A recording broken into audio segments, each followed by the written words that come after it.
ज्ञान दो प्रकार का होता है, विषयगत ज्ञान और आत्मगत ज्ञान। एक तो विषय का ज्ञान है और दूसरा स्वयं का ज्ञान है।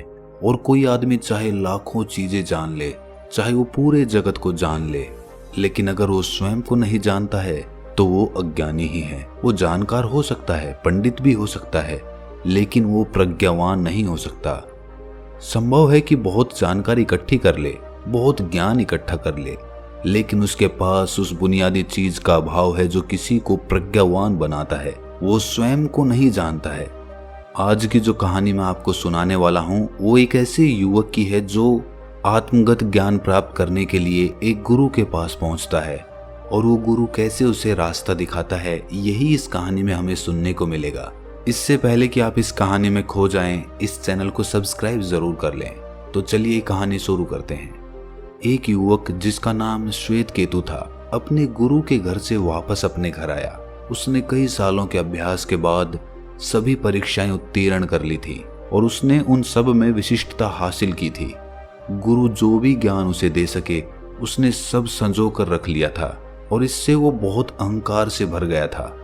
जब वो अपने पिता के घर पहुंचा तो पहली बात जो उसके पिता ने पूछी वो थी कि तुम ज्ञान से बहुत भरे हुए मालूम पड़ते हो और तुम्हारे ज्ञान ने तुम्हें बहुत अहंकारी बना दिया है।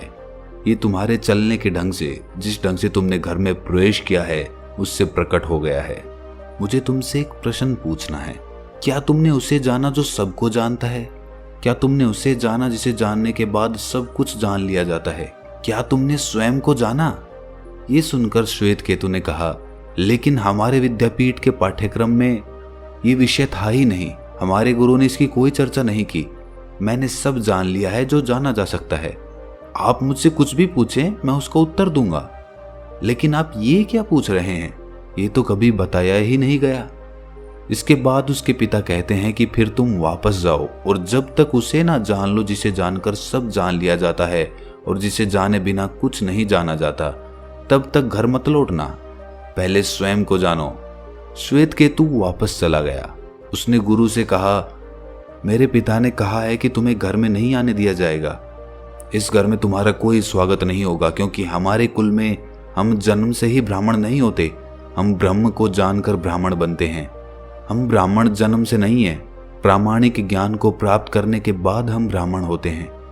तो जब तक तुम सच्चे ब्राह्मण ना हो जाओ, जो जन्म से नहीं ब्रह्म को जानकर हुआ जाता है, तब तक इस घर में प्रवेश मत करना। तुम हमारे योग्य नहीं हो। ये सब मेरे पिता ने मुझसे कहा है गुरुजी, इसीलिए अब आप मुझे वो ज्ञान सिखाएं। गुरु ने कहा कि जो भी सिखाया जा सकता है वो मैंने तुम्हें सिखा दिया है, और तुम जिसकी बात कर रहे हो वो सिखाया नहीं जा सकता। तो तुम एक काम करो, तुम बस इसके प्रति उपलब्ध रहो, इसके प्रति सचेत रहो, इसके प्रति खुले रहो। वो ज्ञान सीधे सीधे नहीं सिखाया जा सकता है। तुम सिर्फ खुले रहो और किसी दिन घटना घट जाएगी। तुम आश्रम की गायों को ले जाओ। आश्रम में बहुत गायें थी, कहते हैं 400 गायें थी। गुरु ने श्वेत केतु से कहा कि तुम गायों को जंगल ले जाओ और गायों के साथ रहो। विचार करना बंद कर दो, शब्द को छोड़ दो। पहले गाय बनो, गाय के साथ रहो, उन्हें प्रेम करो और वैसे ही मौन हो जाओ जैसे गायें मौन होती हैं। और जब गायें 1000 हो जाएं, तब वापस आना। श्वेत केतु 400 गायों को लेकर जंगल चला गया। वहां सोच विचार का कोई उपयोग नहीं था। वहां कोई नहीं था जिसके साथ बातचीत की जा सके। उसका चित्त धीरे धीरे गाय जैसा होता चला गया। वो वृक्षों के नीचे मौन बैठा रहता, और ऐसे ही साल दर साल बीतते चले गए, क्योंकि वो तभी वापस जा सकता था जब गायें 1000 हो जाएं। धीरे धीरे उसके मन से भाषा विलीन हो गई। धीरे धीरे समाज उसके मन से विदा हो गया। धीरे धीरे वो मनुष्य भी मनुष्य नहीं रहा। उसकी आंखें गायों की आंखों जैसी हो गई। वो गायों जैसा ही हो गया। और इसके बाद जैसे जैसे समय बीतता गया, श्वेत केतु गिनना ही भूल गया, क्योंकि अगर भाषा विलीन हो जाए, शब्द जाल खो जाए, तो गिनना कैसा? वो गिनती भूल गया। वो भूल गया कि कैसे गिनती की जाती है। वो ये भी भूल गया कि वापस जाना है। तब गायों ने उससे कहा, श्वेत केतु, अब हम 1000 हो गई हैं, अब हम गुरु के घर लौट चलें। गुरु हमारी प्रतीक्षा करते होंगे। श्वेत केतु वापस आया और गुरु ने दूसरे शिष्यों से कहा, गायों की गिनती करो। गायों की गिनती की गई और शिष्यों ने गुरु से कहा कि 1000 गायें हैं। गुरु ने कहा, 1000 नहीं, 1001 गायें हैं। वो एक श्वेत केतु है। श्वेत केतु गायों के बीच खड़ा था, मौन, शांत। ना कोई विचार था, ना मन था। वो बिल्कुल गाय की भांति शुद्ध और सरल और निर्दोष हो गया था। गुरु ने उससे कहा, तुम्हें यहां आने की जरूरत नहीं है। तुम अपने पिता के घर वापस चले जाओ। घटना घट गई, तुम अब मेरे पास क्यों आए हो? दोस्तों, हम ज्ञान इकट्ठा करते हैं। हम ये जानना चाहते हैं कि ध्यान कैसे किया जाता है, ध्यान करने के बाद क्या उपलब्ध होता है। ये सब विचार और ये सब सवाल हमारे मन में चलते रहते हैं, लेकिन वास्तविकता में घटना तब घटती है जब चित्त में जानने के लिए कोई विषय नहीं रहता। तो तुम जानने वाले को जानते हो। जब मन विचारों से खाली होता है, जब एक भी लहर नहीं होती, एक भी बंधन नहीं होता, तब तुम अकेले होते हो, स्वयं होते हो। तब तुम्हारे अतिरिक्त कुछ भी नहीं होता। स्वभावतः तब तुम्हें स्वयं का बोध होता है। तुम पहली बार स्वयं से भर जाते हो।